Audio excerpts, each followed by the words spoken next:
Man, I got any fights. So for me now, I'm like, okay.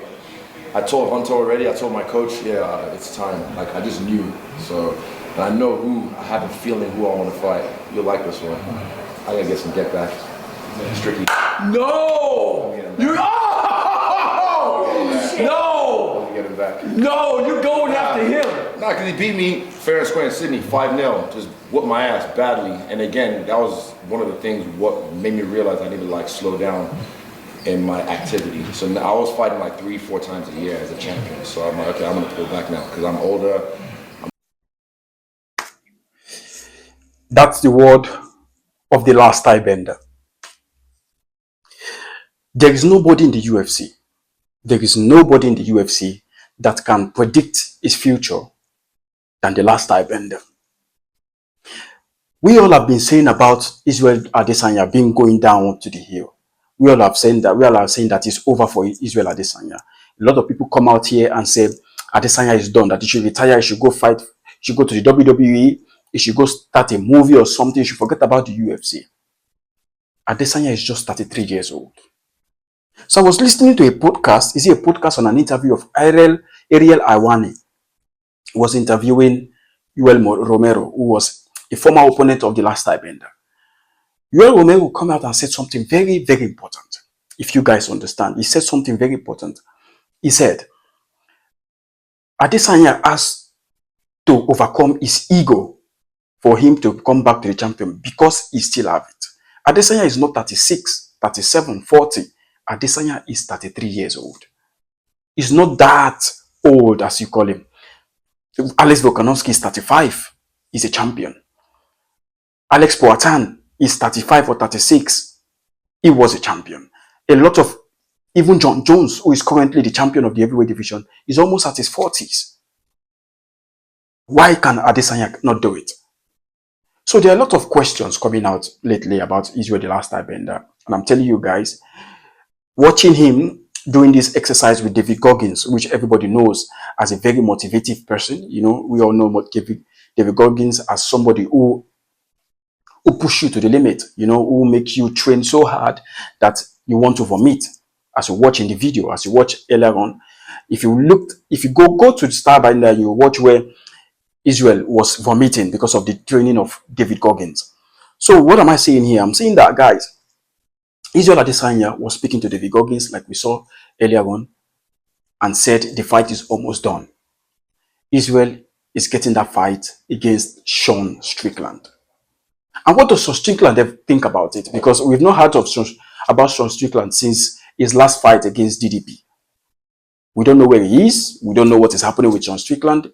But I also know that Sean Strickland at the UFC are also putting up with this fight. I mean, Adesanya is the biggest name in that middleweight division. Although he doesn't have the belt, but for me, I think it's the biggest name in the division.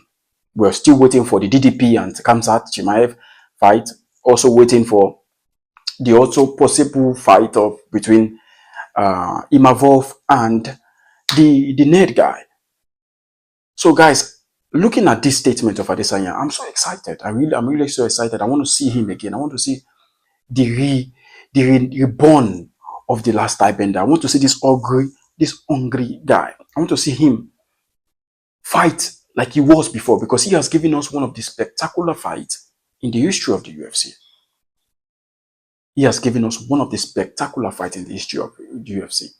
We all know what he has done. Remember, the hungry Adesanya is the most beautiful UFC fighter we've ever seen. I mean, his style of fight is just really, really, really enjoying to watch. You know, that's what brings many people to come to the UFC. Remember the story between him and Paulo Costa. Remember the story between him and Robert Whittaker. Remember the story between him and Alex Poatan. I mean, he's a superstar. He is a superstar. So looking at him, showing about the video, telling David Goggins that the fight is almost done, that he's just training and sparring now. The other day he sparred with Kamaru Usman. Now he's more of recovering himself, making sure that he's prepared for the fight against Sean Strickland. Like I said, we all haven't heard from Sean Strickland. For we to confirm this fight, the UFC has to put it official. Sean Strickland has to come out somewhere and say something. Because as it stands, the last tie bender is waiting for that official statement of the UFC to fight Sean Strickland. I'm so excited to watch this. I really want to know what you think. I really want to know if you also are excited to watch this fight, because me, I'm a huge Adesanya fan. Not that I write off Sean Strickland. Sean Strickland is a massive fighter. There are a lot of massive fighters in the UFC. There are a lot of, there's Kamza Chimaev, there's DDP and the rest, you know. It's a big one. It's a big one. Sean Strickland and Israel is a big one. They don't need the belt to make it big. The story has already spoken for itself. Sean Strickland beat Adesanya 5-0 in Australia, and now Adesanya is looking for revenge. Let's see what he is going to do in the second fight. Guys, I also want to speak on this. The UFC has just brought out a new fight between Max Holloway and Dustin Poirier. Guys, this is so exciting. This is so exciting because these two, they never disappoint. I mean, two exciting fighters. One of the best to ever do it, Dustin Poirier, fighting on his potential last fight in the UFC. Guys, I don't know what you think about this fight, because me, I'm so excited for this one. This could be easily a pay-per-view, which it already does, because they're fighting for the baddest motherfucker in the world, you know, BMF title. And in the UFC, we all know that when it comes to mixed martial arts, they are the number one. And if you look at this fight, when you talk to number one in the world, you're talking of Max Holloway, who his fight is always exciting. And Dustin Poirier, which his fight always end in either finish or submission. So I'm so excited for this one. Kudos to Dustin Poirier, who has had a beautiful, beautiful career. He has done a lot for the UFC. He has given us a lot of memories in the UFC. And I wish him a good one in this fight, because this is not going to be easy. Imagine if Dustin Poirier win Max Holloway and take the BMF belt. What are we going to say? Do we give him another contract? Do we make him wait for another time to another years to make sure that he still have it or not? I mean, Dustin Poirier doesn't have anything to show. He has done it all. He has done it all. I'm so excited for this one. Guys, let me know what you think about this video. Guys, I've not been really consistent in posting video because of I've been busy with everything, with work and everything. But I'm so excited. I appreciate the love you guys are showing to me daily basis. And guys, let me know what you think about Israel's statement on Sean Strickland, and also the official fight between Dustin Poirier and Max Holloway. Until next time, guys, peace.